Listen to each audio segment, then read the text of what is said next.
So I was looking at the trends map and noticed Lucy trending in Atlanta and thought, oh god, not another one, not again. It's just a fucking cigarette, people.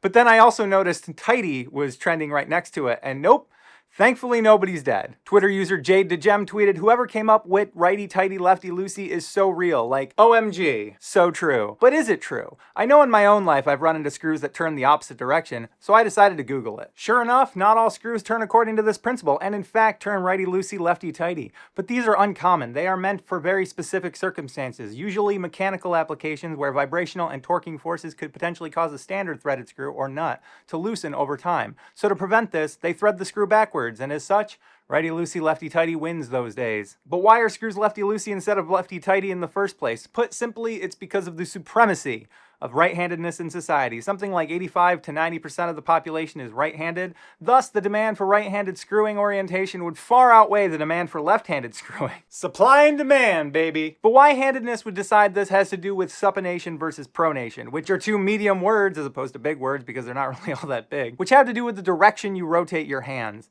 Not exclusively hands, of course. If you Google supination and pronation, most of the results will refer to feet, but it also applies to hands as well. But why does supination versus pronation affect how strongly you can tighten a screw? Well, for that, I moved my chair out of the way so that I can stand up a little bit further from the screen and demonstrate. So supination from a natural starting position is when you turn your hand so that the palm is facing up. Pronation from a natural starting position is when you turn your hand so that the palm is facing down. Now, what happens when you turn your hand to pronate, which is facing down again, your arm over here kind of extends outward. And if you do that strongly enough, you can kind of feel which muscles are being utilized. And it's mostly the muscles in the arm that are being utilized in pronation. Whereas in supination, when you turn your hand up, your arm kind of tucks in, and then all of these muscles right here get incorporated into the action. So when you start feeling your chest muscles, your ab muscles, all of these muscles are all constricting together to pull your arm in tighter. So now if you're doing that in conjunction with a rotational motion of your wrist, that allows you to apply a lot more force, even to the extent of you could even use your other arm to kind of get your whole body into the action of tightening a screw, which you can't quite do the other way because then you end up moving your arm out. And then of course, if you're in a tight space trying to do that, then you kind of like bang into things. Whereas if you're in a tight space, you can always just use the left hand for the same gain on motion by tightening in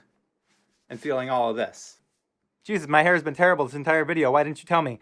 In the search for the answer to who came up with the phrase lefty-loosey, righty-tighty in the first place, I came across this Reddit thread within which someone kind of breaks down supination the same way I demonstrated, but in more technical terms. And somebody asked, I realize this is getting more into r/ask science territory, but are there any common theories as to what evolutionary pressures led to that power difference between supination and pronation? And honestly, I don't know if this is the correct answer, but I would venture to guess peeling actions, because like you hold things in your left hand and you peel them like this, which is kind of it's not the rotational of the wrist, but it's like the same motion of the arm, like as when you tuck in to like peel a banana, peel bark off a branch.